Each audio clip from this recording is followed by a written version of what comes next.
अस्सलाम वालेकुम नाजरीन, मैं हूं नीलम नवाब। आप देख रहे हैं PK न्यूज़। नाजरीन, सबसे पहले खबर शामिल करेंगे। पूरे मुल्क की तरह गुजरांवाला शहर में और इसके गिरदोनवाह में पाकिस्तान तहरीक इंसाफ के चेयरमैन इमरान खान की मुमकिन गिरफ्तारी के खिलाफ एहतजाजी मुजाहरा। सरदार ताहिर महमूद की रिपोर्ट के मुताबिक पाकिस्तान तहरीक इंसाफ के चेयरमैन इमरान खान की मुमकिन गिरफ्तारी के खिलाफ गुजरांवाला शहर और गिरदोनवाह में भरपूर एहतजाजी मुजाहरा किया गया। PTI के कारकुनान ने शहर के तमाम खारजी और दाखिली रास्ते बंद कर दिए।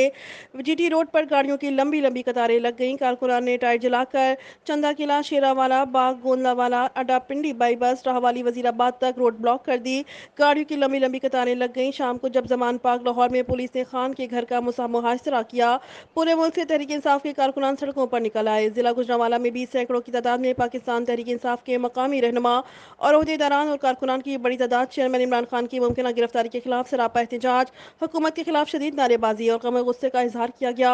इस मौके पर खालिद अजीज टोन चौधरी, तारिक गुजर, अली शबीर बहर, मियाँ तारिक गुजर जमाल, नासिर चीमा, अली अशरफ, मुगल मियाँ, अरकम खान चौधरी, मोहम्मद अली, डॉक्टर जैन अली भट्टी, बाबर खान, गुलाम मोहिउद्दीन वड़ाइच, इमरान बेग, मोहम्मद उस्मान नगारी, इमरान यूसुफ गुजर, फैसल सईद चौधरी, सदीक महर चौधरी, असगर वड़ाई, सरदार मोहम्मद उमर, मलिक मोहम्मद फारूक, मुस्तफ़ाई, मोहम्मद तारिक महर, मैडम शकीला राना और दीगर ने शिरकत की।